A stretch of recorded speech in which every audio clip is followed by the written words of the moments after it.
আসসালামু আলাইকুম রহমতুল্লাহি ওবরাকাতুহু। সম্মানিত প্রিয় মুসলিম ভাই ও বোনেরা, আর ইসলামিক টিভির পক্ষ থেকে সকলকে জানাই আন্তরিক মোবারকবাদ। আশা করি সকলে ভালো আছেন। আমিও আলহামদুলিল্লাহ আল্লাহর রহমতে ভালো আছি। আজকে আপনাদের মাঝে আলোচনা করব ক্ষমার রাত, পবিত্র শবে বরাতেও যারা ক্ষমা পাবে না, যাদেরকে আল্লাহ তাআলা ক্ষমা করবেন না, এই শবে বরাতেও তাদের সম্পর্কে আলোচনা করব। তো আজকে হলো শবে বরাত। ফার্সি শব্দ শব অর্থ হলো রাত, রাত বরাত অর্থ হলো নাজাত বা মুক্তি। এই দুই শব্দ মিলে অর্থ হয় মুক্তির রজনী।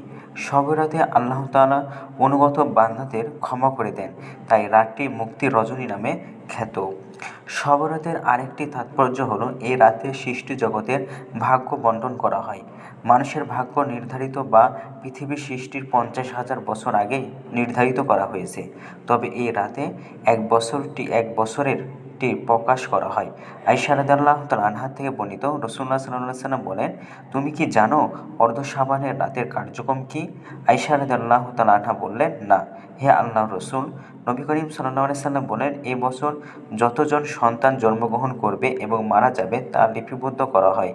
এই রাতেই মানুষের আমল পৌঁছানো হয় এবং এই রাতেই তাদের রিজিক অবতীর্ণ হয়। মিশকাত শরীফের হাদিস। আয়েশা রাদিয়াল্লাহু তাআলা আনহা বর্ণনা করেন, রাসূলুল্লাহ সাল্লাল্লাহু আলাইহি ওয়াসাল্লাম এই রাতেই মদিনার কবরস্থানে জান্নাতুল বাকিতে এসে মৃতদের জন্য দোয়া ও ইস্তেগফার করতেন। তিনি বলেন, এই রাতে কালো গোত্রের বকরির পশমের সংখ্যার চেয়েও অধিক সংখ্যক বান্দাকে আল্লাহ ক্ষমা করে দেন। তিরমিজি শরীফের হাদিস আর অনেক হাদিস শরীফের হাদিস। মুআয ইবনে জাবাল রাদিয়াল্লাহু তাআলা সূত্রে বর্ণিত এক হাদিসে এসেছে, রাসূলুল্লাহ সাল্লাল্লাহু আলাইহি ওয়াসাল্লাম বলেন যে মধ্য শাবানের রাতে অর্থাৎ শাবান মাসের 14 তারিখ দিবাগত রাতে আল্লাহ তাআলা সৃষ্টিকুলের প্রতি রহমতের দৃষ্টি দেন এবং মুশরিক, হিংসুক ও বিদ্বেষী লোক ছাড়া সবাইকে ক্ষমা করে দেন। ইবনে হিব্বান।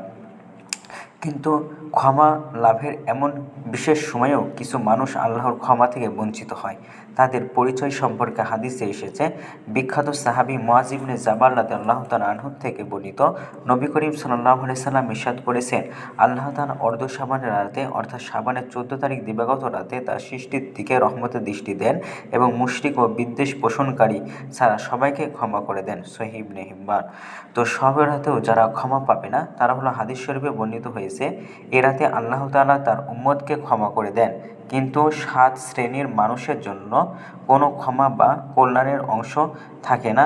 তারা হলো, 1 হলো জাদুকর, 2 হলো শরাবখোর অর্থাৎ মদ্যপানকারী বা নেশাকারী, 3 জিনাকারী তথা ব্যভিচারী ব্যক্তি, 4 আত্মীয়তার সম্পর্ক ছিন্নকারী, 5 পিতামাতার অবাধ্য সন্তান, 6 গীবত বা পরনিন্দাকারী, 7 দান ও কল্যাণের কৃপণ এবং এই হিংসুক ব্যক্তিকে 3 দিনের বেশি অপর মুসলমান ভাইয়ের সঙ্গে কথা বন্ধ রাখে, এদের কখনোই ক্ষমা করে দেওয়া হয় না।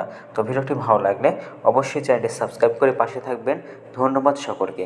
আসসালামু আলাইকুম ওয়া রাহমাতুল্লাহি ওয়া বারাকাতুহু।